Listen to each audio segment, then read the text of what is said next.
Good evening, I'm Stone Grissom, and welcome to News 12's Power and Politics. Now, the explosion of e-cigarette use and vaping-related illnesses has prompted an emergency ban on the electronic cigarettes and a lawsuit slapped on the industry leader, JUUL.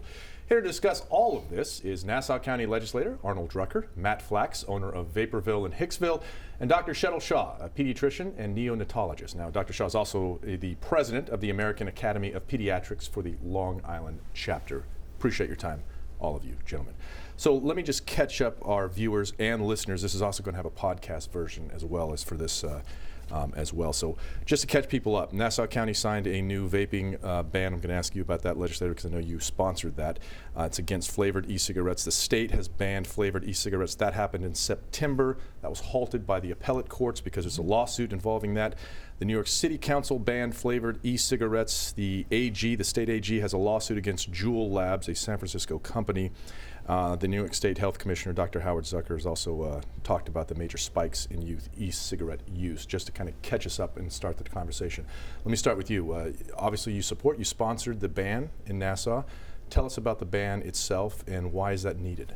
The ban bans all flavored vapes except for the mint, menthol, and tobacco flavored.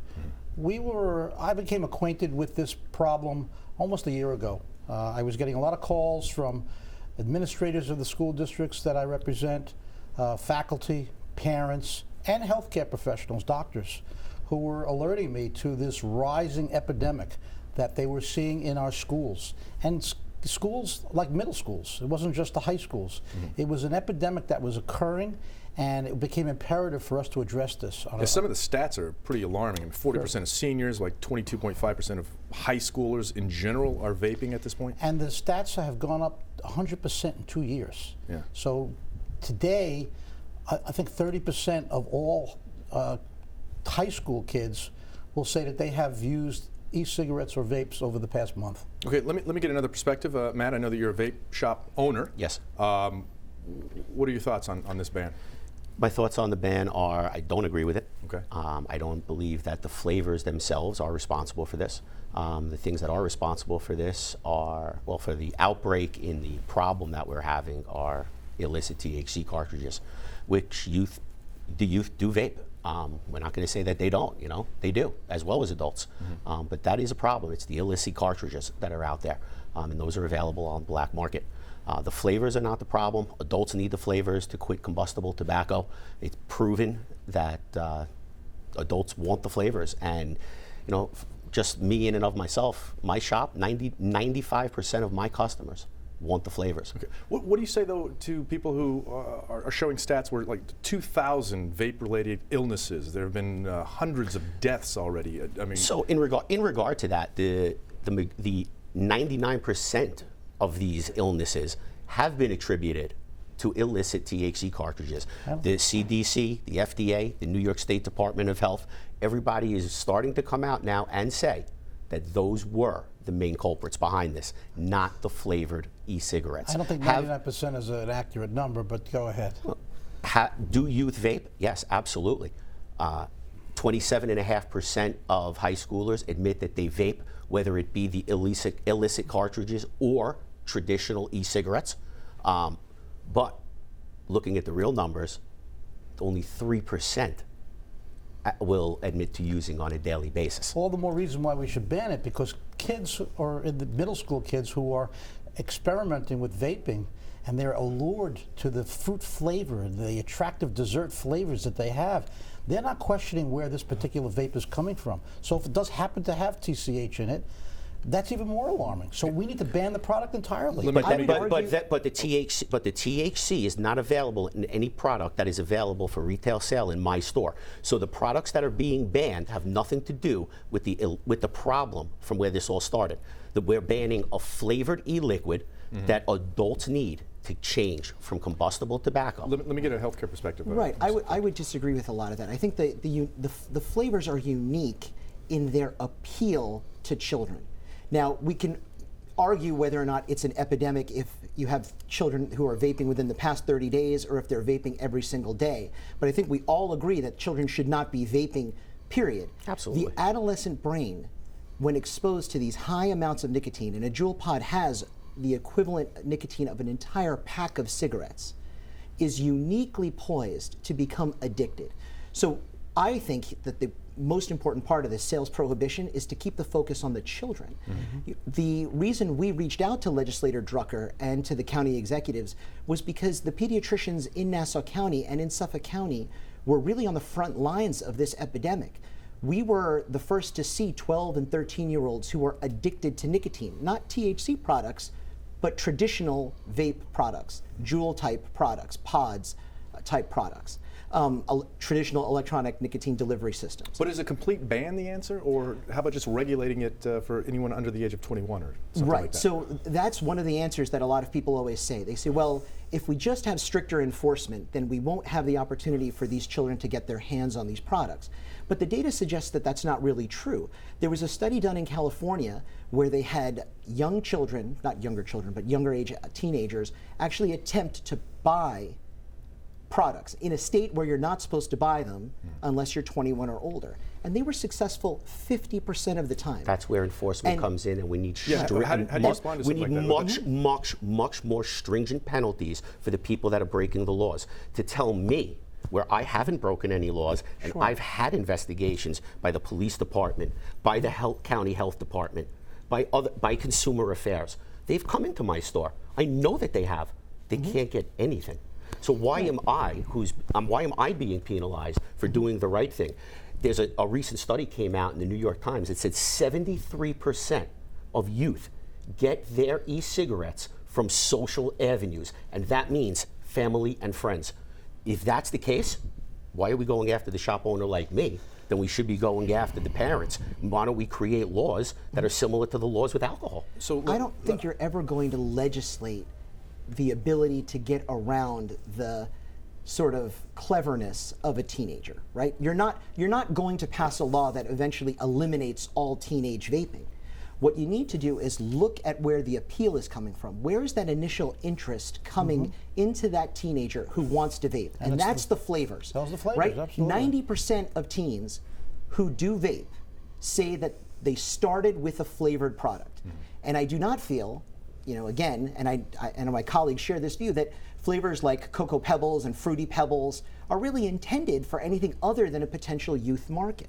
So, being that said, then what we need to do is take cereals that have tremendous amount of sugars and lead to child obesity, and we need to get those cereals off the shelf as well. But we have children who are getting sick every single day now. We have data that's emerging on a daily basis. The data that you're being fed is old data. The data is not. Yes. The CDC is coming out with data on a daily basis showing that children are coming down with respiratory illness. There was a kid here on Long Island from illicit THC cartridges, not from commercial. He had pneumonia, and he had a respiratory problem from vaping. Do you know that our products sold in my store are commercially FDA-regulated products that have barcodes, warning labels, and the FDA is in the labs that create them all the time? Let me ask you this, and respond to Legislator Drucker's. Yes. I know this is one of the arguments, and from actually both of our guests, their arguments. Isn't, when you have Fruity Pebbles and you have stuff that's flavored like children's cereals, isn't that the modern day version of the old Camel Joe or the bubblegum cigars or the candy cigarettes? I mean, isn't that clearly marketing? We did not outlaw cigarettes. All we did was say they have to be restricted and where they're sold. But we did outlaw the marketing practices of the tobacco outlaw the industry. marketing practices, but don't outlaw the product. Prohibition has never worked in the history of this country. So do you think JUUL is being unfair? I think if JUUL did something wrong, then go after them if they did something wrong. Okay, do you think that they've done something wrong with these flavors? With the flavors themselves? No, the flavors have nothing to do with the problem. Well, if they marketed the product wrong, go after them for what they did wrong. You cannot go after somebody for not breaking a law. But how can you legitimately say that Fruity Pebbles vaping products are not clearly marketed to a youth industry? Because a flavor in and of itself, I don't personally believe that the flavor is marketed towards a child. And if that's the case, then we need to have a serious readjustment of how we view alcohol that's for sale in every store on Long Island. We allow mango, pomegranate, Arnold Palmer, spiked iced teas. JUUL recognized that this was a problem. They stopped manufacturing it. They discontinued all manufacturing of the vapes. No, they Why? didn't. They restricted sales to their website only. and Logic as well. They recognized this was a problem. They cut back. The CEO was fired. They recognized this was a problem. They had no business that was going to be able to justify selling this product anymore. I would like to say that Logic is a company that has been out of business for several years now. So bringing them into this has nothing to do with it. They recognized that this was a product that could no longer be in good conscience distributed to children. It's not being distributed to children. It was a systematic marketing device that was geared and directed towards youth. And it wasn't directed towards youth. I speak to the principals, the administrators, the faculty, and the parents in the school districts that I represent, and every one of them tell me they get it. They don't know how they get it, but it doesn't matter. It's a problem. You represent me, Mr. Drucker. The data is emerging on a daily basis. The science is emerging on a daily basis. We need to get out in front of this, not like we were in the 1960s with cigarette smoking and the correlation to cancer. Okay, let's take it. I'm going to take a Mr. Drucker, you talk about the people that wait a minute. You talk about the people you represent, but you represent me as well in your district. I don't want to cut you off, but let me take a quick break. We'll be right back. We're going to continue this discussion with more about the vaping debate when News 12's Power and Politics continues.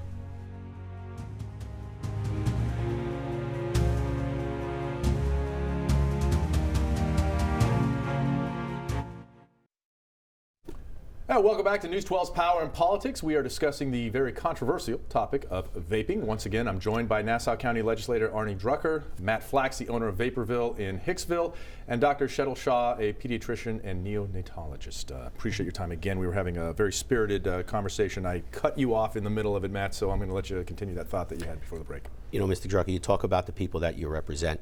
I am also one of the constituents that you represent.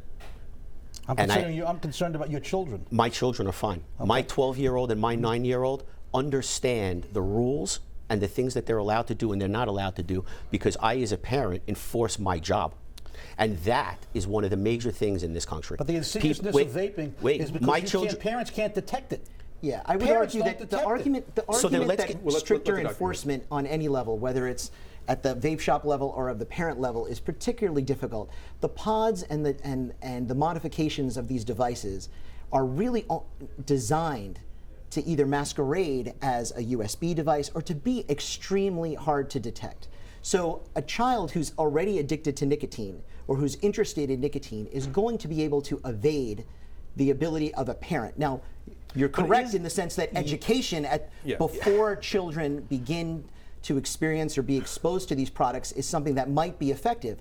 But the problem is that the cat's already out of the bag, right? When you talk about vaping, we've talked about these products have really only been very popular since 2014, 2015. In the last 2 years, the rise in teenage nicotine use is the largest increase since the Center for Disease Control has been tracking this in the 1950s. That huge spike demands action. The children who are already addicted, all right, the ones who have already been exposed to these products, whose brains have gotten that high of that initial nicotine, they are already experiencing symptoms of nicotine withdrawal. We have patients who wake up in the middle of the night because these are 13-year-olds, right, who are withdrawing from nicotine. We had, on behalf of the American Academy of Pediatrics, we had to write letters to school superintendents because they were children who were getting in trouble for chewing gum in class. Let me ask you a question. And they were chewing gum in class because their pediatricians had prescribed nicotine-based gum for them.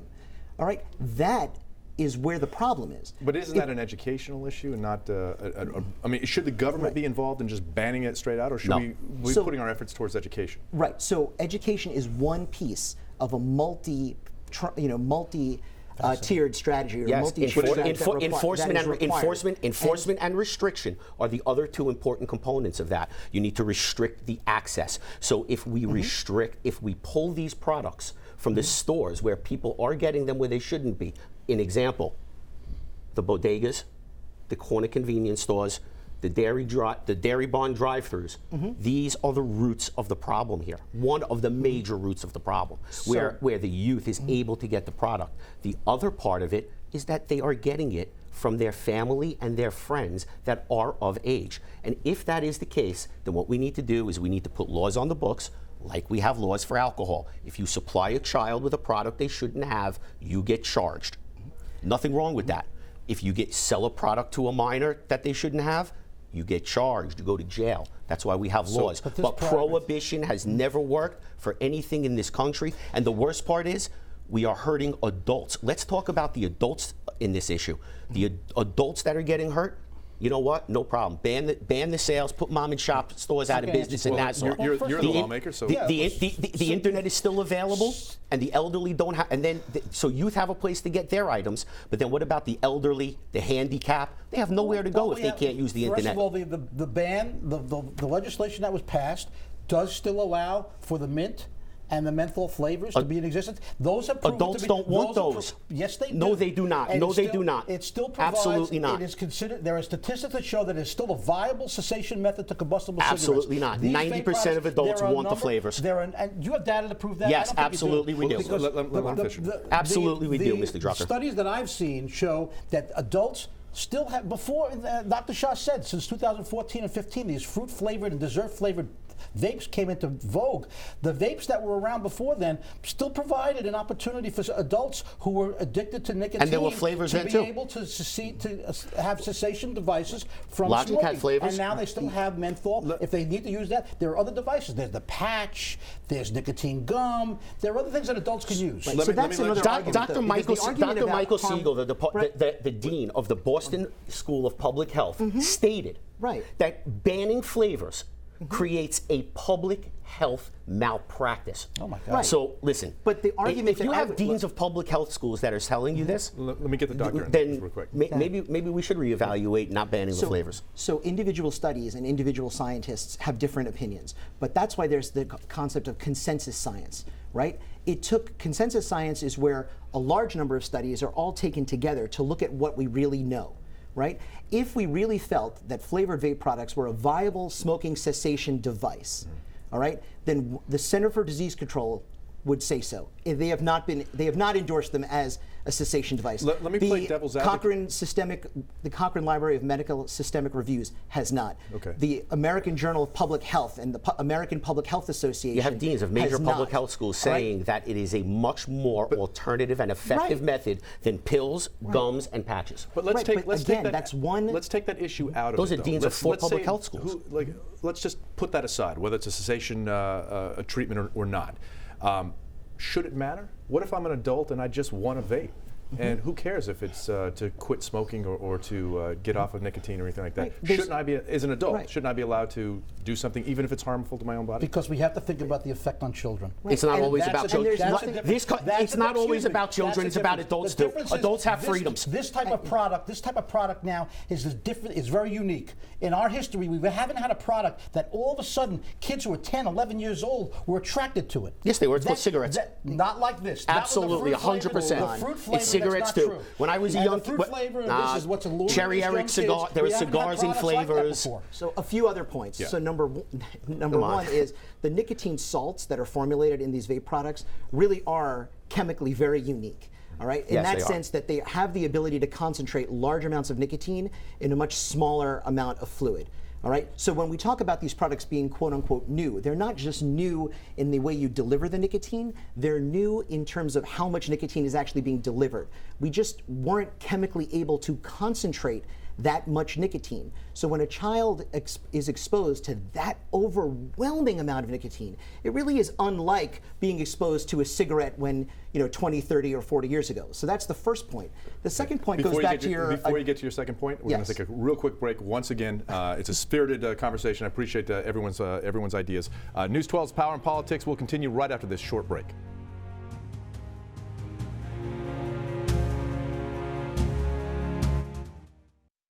Welcome back to News 12's Power and Politics. We, of course, are talking about electronic cigarettes and vaping. Dr. Shah, I cut you off. You were making your second point, responding to should adults be allowed to just do stuff that's harmful to them. There's nothing in this legislation that prevents adults from actually vaping. All right? It does not allow them to vape a flavored product and restricts the access to the flavored product because the flavored product is the unique ingredient that has helped fuel the epidemic of teen vaping. And but you're hurting adults. That's the most important thing. And again, I do not feel like we are hurting adults when you have multiple scientific organizations saying that these are not legitimate smoking cessation tools. They are legitimate. If they are legitimate smoking cessation tools, then they should 100%. Be vetted by the FDA. They are vetted by the FDA. They are vetted by the FDA. The FDA. These are regulated commercial regulated commercial FDA-regulated products. 100%. So the FDA has regulated electronic cigarettes, but not at the standard of utilization review. That is the standard where the FDA So now looks it's at about any, now they've done it, but not to standards. Well, when the FDA looks at any drug, whether it's a cholesterol-lowering drug, they look at it and decide, is it going to hurt someone? And then they look at it and decide, is it actually going to lower the cholesterol? Why is it okay for me to take Chantix that'll give me bumps, measles, migraines, headaches? Finish your point real quick. The FDA has not used that power of utilization review to say, now let's look at these vape products, every single individual flavor and every individual combination, and actually see whether they meet the scientific standard as a smoking cessation device. If they do, all right, then they're another piece of an armamentarium that physicians can use to help get adults who are addicted to combustible cigarettes off them. Great conversation. I hate to break it up right now, but this is all the time we have. Thank you again for watching Power and Politics. I'd like to thank my guests for coming in. I'm Stone Grissom. See you next week.